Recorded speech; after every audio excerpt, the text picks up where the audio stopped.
সিলেটে টিলা ধসে মাটি চাপায় নিখোঁজ স্বামী স্ত্রী সহ তাদের 2 বছরের শিশু সন্তানকে উদ্ধার করা হয়েছে।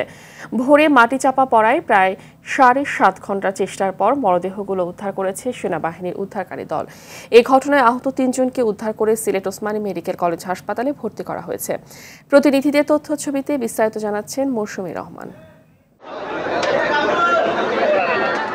ভোর তখন 6টা। হঠাৎই টিলা ধসের বিকট শব্দে ঘুম ভাঙে এলাকাবাসীর। তবে ঘুম ভাঙেনি মাটির নিচে চাপা পড়া নিহত পরিবারের 3 সদস্যের।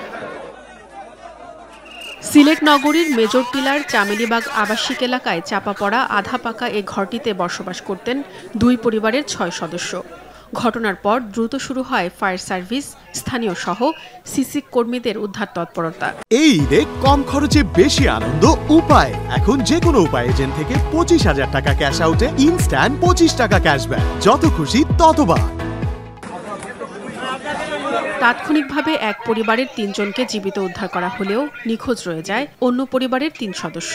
এরপর উদ্ধার কাজে যোগ দিয়ে দুপুরে বাকি 3 জনের মরদেহ উদ্ধার করে সেনাবাহিনী।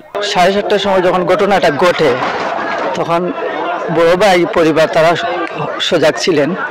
তারা টের পাইয়ার সাথে সাথে বাইর হয়ে যান এবং তার মা, বড় ভাইয়ের বাচ্চা 3টা এবং থানার ছোট ভাই মোহাম্মদ আব্দুল করিম পাশের রুমে ছিলেন, দরজা লাগানি ছিল, তারা ঘুমিয়েছিলেন।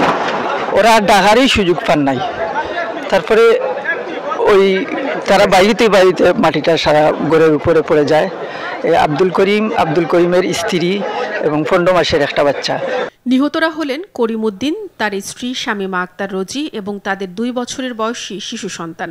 এই ঘটনায় আহত অন্য 3 জন ভর্তি রয়েছেন হাসপাতালে। ডক্টর সহ টিমটা এবং অ্যাম্বুলেন্স যে যদি কোনো আহত হন তাহলে যাতে আমরা দ্রুত এটার ব্যবস্থা নিতে পারি। আর ডক্টর পালস এবং অন্যান্য যে নিয়মিত পরীক্ষা যেটা করা হয় সেটার মাধ্যমে নিশ্চিত হয়েছেন যে তারা বেঁচে নাই। গত 3 দিন ধরে ভারী বৃষ্টিপাত হচ্ছে সিলেটে। এই অবস্থায় বিভিন্ন এলাকায় জলাবদ্ধতা সহ পাহাড় ধসের আতঙ্কে রয়েছেন এলাকাবাসী। মৌসুমী রহমান, RTV।